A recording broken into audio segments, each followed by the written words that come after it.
obrigada por nos acompanhar no dia de hoje.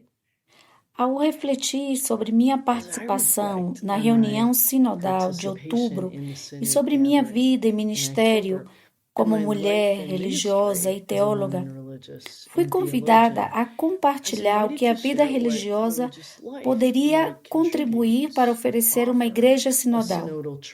Vi que venho hoje com meu contexto, minhas experiências, minha jornada e um pouco desse meu caminho com outras pessoas também. Há maneiras pelas quais a vida religiosa pode ser ainda mais associada à igreja estendida, ao amplo povo de Deus. À medida que oferecemos nossa experiência, também estamos aprendendo uns com os outros e juntos o Espírito está nos moldando a todos nisso. Há muitos anos que a vida religiosa percorre um caminho sinodal e é um caminho de conversão, de transformação, olhando para áreas que precisam de revitalização, deixando ir ou recriando tudo em prol do reino de Deus. Tudo pelo bem do reino. E assim, eu acho que sabemos que precisamos de conversão e transformação. Estamos e continuamos olhando para as nossas estruturas, o interno e o externo, e para que o discernimento nos chama. Mas também diferentes formas de liderança e diferentes formas de participação. Então, como estamos nessa jornada, eu gostaria de olhar brevemente para isso com vocês em 3 áreas: à luz do batismo, à luz do carisma, como a vida religiosa vive, e o carisma, e também alguns pontos sobre como estamos olhando para o governo, as instituições, as estruturas e também discernimento para a liderança. Então, alguns pontos sobre essas áreas. Descobri que a participação na construção da comunidade e o silêncio são fundamentais no sínodo e também são fundamentais na vida religiosa. E acho que levamos isso conosco para onde quer que vamos. Tudo isso para todos nós tem suas raízes no batismo. E o que eu gostaria de fazer é oferecer algumas citações. Uma citação do Papa Francisco no dia 9 de outubro de 2021, quando iniciamos a atual caminhada do sínodo. O Papa Francisco nos lembra, e cito: eu diria que a realização de um sínodo é sempre uma coisa boa e importante, mas que se mostra benéfica e se torna uma expressão viva de ser igreja, de um modo de agir marcado pela verdadeira participação. A participação é uma exigência da fé recebida no batismo. Como diz o apóstolo Paulo, em um só Espírito somos todos batizados em um só corpo. Está em 1 Coríntios 12 ao 13. Na igreja, tudo começa com o batismo. O batismo, fonte de nossa vida, dá origem à igual dignidade dos filhos de Deus, ainda que na diversidade de ministérios e carismas. Por conseguinte, todos os batizados são chamados a participar da vida e da missão da igreja. Permitir a participação de todos é um dever eclesial essencial. Isso é do Papa Francisco e me parece que isso também é muito verdadeiro na vida religiosa, que é viver o nosso compromisso batismal, que é viver o batismo, não um evento que aconteceu uma vez e termina, mas é algo que continuamos a viver, está além de um momento no tempo, é a nossa forma de crescer, e é também por isso que é importante construir uma comunidade, e a comunidade dos batizados. E assim, quando eu olho para a vida religiosa, 3 chaves vêm à minha mente, são a participação, a construção da comunidade e a construção de espaços de silêncio, que tem muitas dimensões. Então, alguns aprendizados. A participação é fundamental e é uma expectativa de pertencimento da vida religiosa. A partir do momento em que você entra na vida religiosa, encontramos o círculo. Nós usamos mesas redondas, que que é uma imagem icônica do sínodo. E na maioria das reuniões que participei com mulheres religiosas, e agora mulheres e homens religiosos, estiveram nessas mesas redondas. É tão básico que há 8 anos, quando minha congregação tinha um capítulo geral, um tempo em que estávamos discernindo o futuro e o chamado do Espírito para os próximos 8 anos. O centro de retiros que usamos, eles não tinham mesas redondas e diziam que não temos, só não temos. Então, nós os fizemos e agora nós os usamos e agora outros estão usando. É muito importante porque no círculo há um senso de crença de que cada pessoa é necessária. A participação diz que quando alguém está ausente da mesa ou quando uma voz não é oferecida, há uma expectativa de que se ofereça o que está pensando em todos os continentes. Houve um comentário que surgiu nas primeiras sessões de escuta e que foi que esta é a primeira vez que a igreja pergunta o que eu acho. Isso não acontece muito na vida religiosa. Muitas vezes nos pergunta o que estamos pensando. E quando estivermos em lugares, vamos fazer também. Isso é uma oferta, eu acho, e aquela crença profunda de que a participação é fundamental e que há igualdade na participação. Uma das áreas em que muito trabalho tem sido feito na vida religiosa tem sido a conversa intergeracional, a dimensão internacional e, em particular, a dimensão intercultural da participação. Acho que isso é algo nas paróquias que poderia ser interessante e útil. Há uma crença real de que a diversidade é um dom e que quando você tem, por exemplo, as diferentes dimensões culturais presentes. E nós tivemos muito disso no sínodo que quando tem-se as diferentes nações, os diferentes grupos étnicos, as diferentes gerações, gêneros, quando tem todos esses lá, há uma riqueza que vai oferecer algo que vai construir a comunidade. A interculturalidade diz que quando você realmente oferece o que você é, que você tem, que a criatividade do Espírito é tal, que algo novo também pode surgir, mas precisa que todos nós contribuamos com o que temos. Portanto, é um pedaço de discipulado corresponsável, ou o Papa Francisco chamaria de discipulado missionário. E para fazer esse tipo de participação, você realmente precisa construir uma comunidade. No sínodo, fizemos isso com o retiro e depois com a forma como compartilhamos uns com os outros nas mesas. E, na verdade, é algo do qual a construção da comunidade faz parte integrante do crescimento contínuo da vida religiosa. E não fazemos isso perfeitamente, mas praticando.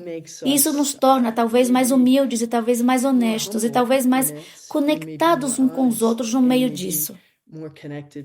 Porque construímos a comunidade através da oração, da partilha, do crescimento em conjunto, da construção da confiança, do trabalho através dos desafios, da criação de espaços para perdoar uns aos outros e do diálogo, mesmo através das diferenças, certo? É um sentimento de que todos são necessários.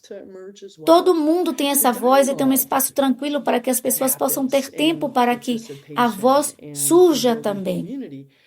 O diálogo que ocorre na participação e na construção da comunidade é tal que você pode encontrar diferentes maneiras de fazê-lo, mas terá as dimensões de construir uma comunidade de confiança, que terá a dimensão de engajar e realmente de uma forma solidária e orante, buscando escutar juntos o que o Espírito está convidando. Isso é muito importante.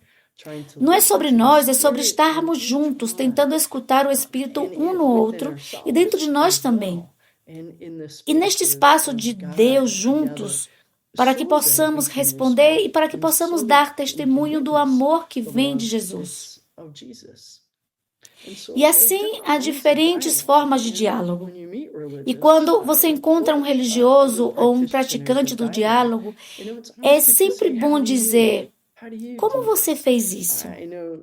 Sei que alguns grupos usam o contemplativo, um método de diálogo chamado diálogo contemplativo. Outros compartilham com o coração. Eu, no sínodo, costumo usar a conversa no espírito. Esse foi o método.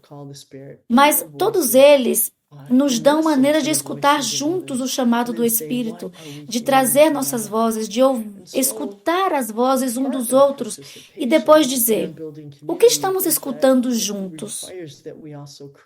Então, parte do engajamento e construção da comunidade, e que isso requer também que também recriemos e mantemos espaços para o silêncio, para a oração, para a escuta profunda, para desfrutar do Evangelho. O Papa Francisco diz: convido todos os cristãos do mundo neste preciso momento. Há uma renovação e encontro pessoal com Jesus Cristo, ou pelo menos há uma abertura para deixar que Jesus nos encontre. E ele diz: por favor, faça isso todos os dias. E realmente, para ter esse tipo de encontro, precisamos de espaços para a escuta. A regra beneditina começa com a escuta. Então, a forma como criamos esses espaços é muito importante e é uma das prioridades na vida religiosa. Espaços de oração, espaços para compartilhar um com os outros o que Deus está fazendo. Mas realmente é preciso esse silêncio profundo para escutar profundamente, para escutar o que está por abaixo do que você escutou bem. Qual é o espírito por trás disso? Então a gente dá silêncio e espaço. E por isso que existe um anseio que está na vida religiosa para muitos de nós, para que esse tipo de ser, então, é um jeito de estar no nosso agir, no nosso estar presente, na nossa escuta de todas as dimensões. E assim, quando fazemos isso, também criamos espaço de pertencimento para as pessoas, de pertencimento a Deus, de pertencimento à comunidade. E acho que isso aconteceu no sínodo também. Uma segunda área sobre a qual gostaria de falar é que quando encontrei dons imensos de diversidade no sínodo, tudo isso foi mantido dentro da nossa unidade. Diversidade e união realmente funcionaram juntas. E na vida religiosa falamos de vários carismas e por isso todos eles são dons do Espírito para a igreja. E é por isso que eu vou oferecer algumas palavras sobre o carisma na vida religiosa. Mas outros fora da vida religiosa, em diferentes modos de vida, também a tem. E depois o carisma, que é também um dom particular que se oferece, que poderia ser sobre ministério, mas talvez não só sobre ministério. Então, o carisma. O carisma realmente na vida religiosa é um dom particular do Espírito dado a uma pessoa, dado a um grupo em um determinado momento para a igreja e, portanto, também para o mundo, e continua a ser dado enquanto houver necessidade. E assim, algumas comunidades, como os beneditinos, têm o dom da hospitalidade. Eles também falam sobre o que significa escutar. Outros têm o dom da unidade. Esse é o dom do Espírito. Isso está muito dentro dos etos do grupo, mas também dentro de cada pessoa que se junta a ele. E cada vez mais pessoas que se encontram conectadas dessa forma, e talvez seja a simplicidade da vida, talvez seja um dom de reconciliação, talvez seja ligar o próximo ao próximo, talvez seja descobrir e receber o amor de Deus, e todos esses dons do Espírito, que são todas as dimensões do Evangelho, são inerentes à pessoa. São presentes que estão dados a pessoas e depois a um grupo. E encarnam quem somos. Então, isso terá um impacto no que é o nosso trabalho ou ministério, mas também será encontrado na nossa maneira de estar em comunidade, seja na nossa comunidade paroquial ou na nossa comunidade religiosa, e vai impactar a maneira como oramos. Então, as ordens religiosas têm isso, e algumas delas serão ignatianas, salesianas, São José, o Espírito Santo, em diversos movimentos, também o terá em formas de vida consagrada. Então, nós temos essas maneiras diferentes de ser e realmente acrescentam à igreja e acrescentam os dons que são necessários na igreja. E aí se pode pensar, o que é isso? Que dom é esse em mim? Há um carisma ou espiritualidade particular em mim? Há também o dom. Também se fala no carisma quando algo que é um componente do nosso ministério. Isso pode ser dado a todos. Os dons do Espírito são intermináveis. O Espírito é muito mais generoso do que podemos imaginar. E é um belo conjunto de linhas na Lumen Gentium 12 que vou citar aqui, sobre os dons e que o Espírito Santo oferece nisso. Ao atribuir dons, o Espírito Santo atribui dons a todos de acordo com a vontade do Espírito e distribui graças especiais entre os fiéis de todos os tipos. Por meio desses dons, o Espírito os torna aptos e prontos para assumir as várias tarefas e ofícios que contribuem para a renovação e edificação da igreja. Segundo as palavras do apóstolo, a manifestação do Espírito é dada a todos para benefício, para o bem. Estes carismas, sejam eles os mais notáveis ou os mais simples, devem ser recebidos com ação de graças e consolação, porque são perfeitamente adequados e úteis às necessidades da igreja. E então, que dom é saber, que presente é saber que nós temos esses dons, que cada um de nós tem vários dons que devem ser oferecidos. São dons que não são para serem retidos, mas são feitos para serem compartilhados. E assim, diz também na Lumen Gentium, o julgamento quando ao seu uso adequado pertence às pessoas na igreja, aos líderes nomeados na igreja e àqueles que têm competência nisso. E não é extinguir o Espírito, mas apegar-se ao que é bom. Então, na vida religiosa, fazemos um pouco disso quando olhamos para o mundo e dizemos: quais são os gritos? Quais são as necessidades? Quais são as necessidades não atendidas? Quais são as bordas? E as pessoas na terra, nas periferias? Qual é o desejo e o choro? E quem tem o dom nisso? E quem tem alguns desses dons para oferecer? E, novamente, é uma maneira de ser e pode ser uma maneira de fazê-lo. Quem tem o dom da escuta, da construção da paz, da presença, da pregação, da palavra que deve ser escutada na pregação. Pode ser de muitas maneiras diferentes, portanto, há maneiras particulares de discernir. E na vida religiosa, muitas vezes as pessoas dizem, sabe, você tem um dom para isso. Ou alguém que você conhece em seu autoconhecimento diria: acho que este é um dos meus dons a oferecer, e depois de muitas vezes discernido com a comunidade. Então, pode ser algo que em uma igreja, uma paróquia ou diferentes áreas, podemos fazer juntos. Muito bem. Apenas um breve comentário sobre gêneros e dons. Quando falamos de dons e que os tem, o Espírito não limita os dons do Espírito a nada. O Espírito é completamente livre, completamente criativo. E assim se sabe na história, o milênio das religiosas, do século das religiosas, as religiosas têm usado seus dons. Eles foram líderes, convidaram outras mulheres e homens para usar seus dons. Em nosso contexto, somos líderes de nossas congregações, organizações e ministérios. Podemos ser pregadores, em nosso contexto, professores, teólogos, companheiros espirituais ou diretores de retiro, onde quer que a necessidade e a criatividade sejam encontradas. Qual é o primeiro espírito que nos envolve nisso? As freiras também estão lá e estão a uma liberdade real, percebendo que o carisma, o dom do Espírito, é duradouro e amplo. E acho que temos um senso de querer ver isso na igreja. porque o reino de Deus precisa de todos. Ninguém vai ficar sem um papel. Ninguém ficará sem uma responsabilidade que faz parte do que carregamos.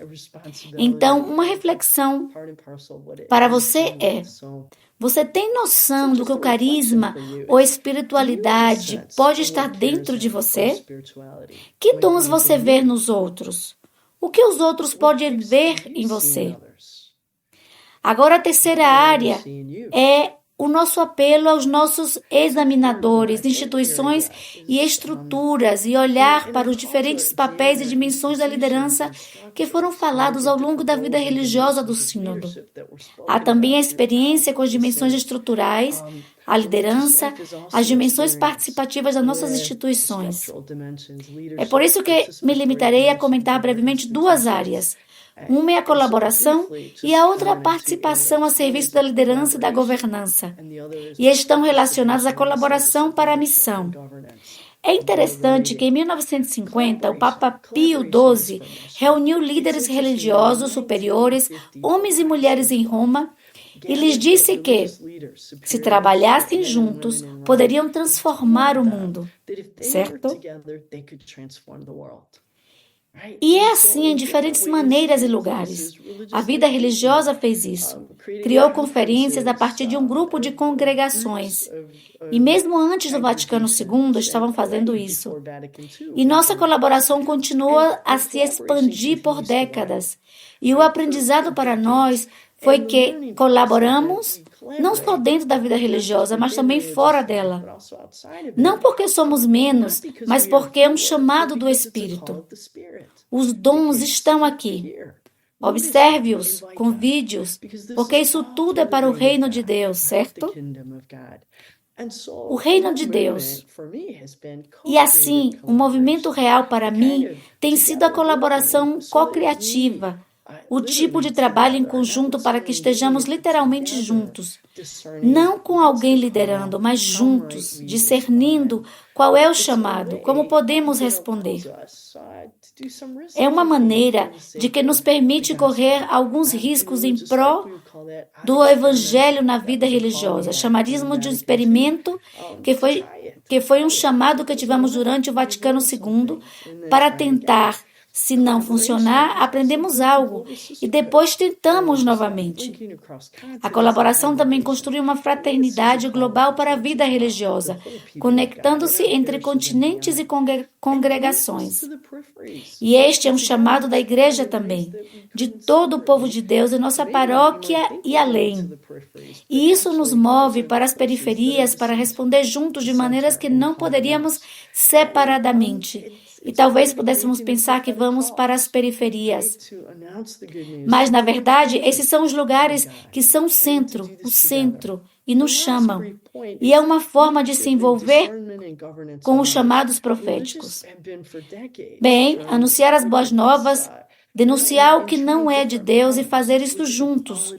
O último breve ponto é liderança, discernimento e modelos de governança que as pessoas religiosas vêm tentando há décadas olhar para isso e tentando diferentes modelos para ver as qualidades para a liderança, o que é necessário para este momento.